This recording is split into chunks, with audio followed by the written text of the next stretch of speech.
नमस्कार दोस्तों मैं अनुराग तिवारी एडवोकेट आपका हार्दिक स्वागत करता हूं अपने YouTube channel Tiwari legal solution पर। और आपसे यह निवेदन करता हूं कि आप मेरे इस चैनल को सब्सक्राइब कर दीजिए, जिससे मैं नित्य नए वीडियो बनाता रहूं और आपको प्राप्त होता रहे। दोस्तों, अभी बुधवार को इलाहाबाद हाईकोर्ट में जस्टिस सुभाष विद्यार्थी एक जमानत याचिका देख रहे थे। उसमें उन्होंने ये टिप्पणी करी कि जो कोरेक्स दवा थी, जो कुछ सालों पहले बंद कर दी गई थी और अभी भी बंद है, सिर्फ इसलिए बंद करी गई थी कि उसमें कोडीन की मात्रा थी, जिसका इस्तेमाल लोग खांसी के लिए कम करते थे, लेकिन नशे के लिए बहुत करने लगे थे, जिसकी वजह से नारकोटिक्स विभाग ने इस पर रोक लगा दी और कई जगह छापेमारी किया, लोगों को गिरफ्तार किया। कोरस कफ सिरप सख्त रूप से बंद है, लेकिन अभी हाल ही में एक मामला ऐसा आया जिसमें कोरस कफ सिरप पाया गया परिसर से, उसकी गिरफ्तारी हुई, जेल गया, लेकिन उसकी जमानत याचिका कोर्ट ने कर दी और ये भी कहा कि कोरस कफ सिरप मादक दवा नहीं है। दोस्तों, अपना मेन मुद्दे पे आने से पहले आपसे ये निवेदन करता हूँ कि मेरे इस चैनल को सब्सक्राइब कर दीजिएगा, जिससे मैं नए वीडियो बनाता रहूँ और आपको प्राप्त होता रहे। दोस्तों, बुधवार को जो मामला आया वो पवन अग्रवाल नामक व्यक्ति ने एक कोर्ट में जमानत अर्जी डाली। वो जमानत अर्जी कोर्ट में डाली है NDPS के तहत, नारकोटिक्स साइट्रोपिक्स सब्सटेंस एक्ट की धारा 22, 23, 25, 28, 30, 35 ये NDPS की धाराएं हैं। नारकोटिक्स साइट्रोपिक्स सब्सटेंस एक्ट के तहत ये धाराएं लगी थी और इसमें जिसके वहाँ पे कोरेक्स कफ सिरप मिला था वो जेल चला गया था। मुद्दा क्या था कि CBN ने मैसर्स GM के परिसर में तलाशी ली और तलाशी जब लिया तो उन्होंने उसके परिसर से एक कोरेक्स कफ सिरप का बोतल प्राप्त किया। CBN ने कहा कि जब ये दवा प्रतिबंधित है तो आपके वहाँ ये कैसे मिली, आप इसका सप्लाई कैसे करते हैं, आप इसको कैसे बेचते हैं। इस आधार पे चूँकि नारकोटिक्स विभाग का आदेश था कि जिसके वहाँ भी ये दवा मिलेगी उसको उसकी गिरफ्तारी होगी, तो उसको गिरफ्तार करके जेल भेज दिया गया।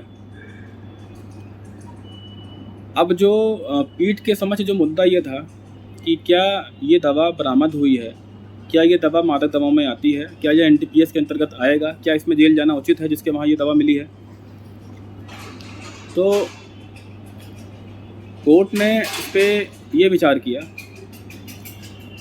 कि चूंकि कोरस कफ सिरप के अंदर भारत सरकार के गाइडलाइन के अनुसार 100 मिलीग्राम से ज़्यादा मार्फिन, जिसको कोडीन बोलते हैं, 100 मिलीग्राम से ज़्यादा यदि कोडीन या मार्फिन पाया जाएगा तो ये गलत है। और जो उसकी प्रतिबद्धता है, जो उसकी स्ट्रांगनेस है, वो 2.5% से ज़्यादा ना हो। उसको बोलते हैं उसकी एकाग्रता, उसकी तेज़ी, मतलब दवा का जो नशा होता है उसकी तेज़ी 2.5% से ज़्यादा नहीं होनी चाहिए। मतलब दो चीज़ें हों, कोई दवा मादक तब कहलाएगी जब उसके अंदर, कोई मेडिकल दवा मादक तब कहलाएगी जब उसके अंदर 100 मिलीग्राम से ज़्यादा कोडीन मिल जाए, या उसका जो तेज़ी है, या जो उसके नशे की तेज़ी है, जो प्रतिबद्धता है, उसकी जो हार्डनेस है वो 2.5% से ज़्यादा हो, जिसको एकाग्रता भी बोलते हैं, तब उसको मादक बोलेंगे। अब यहाँ पे जो जमानत का जो विरोध करने वाले वकील थे, उन्होंने ये कहा कि इसमें जो भारत सरकार की गाइडलाइन है नारकोटिक्स दवा के लिए,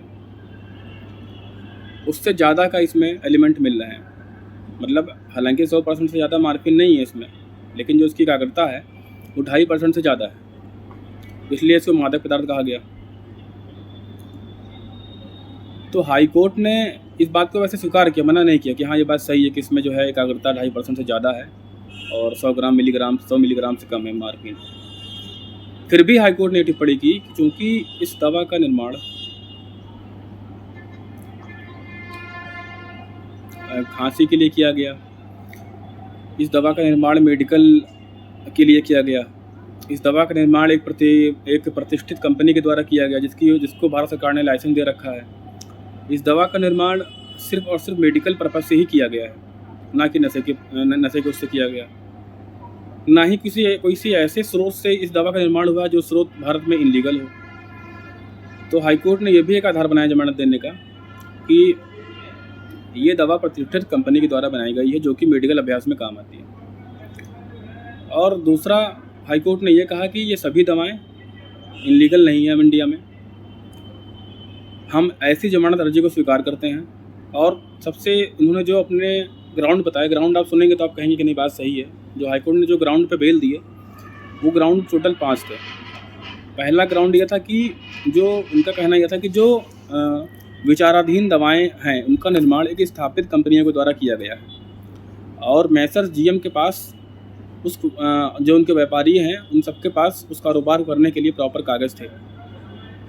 मैसर्स जीएम ट्रेडर्स के जो मालिक हैं लक्ष्मण प्रसाद, उनके पास प्रॉपर कागज़ थे और लाइसेंस भी थे।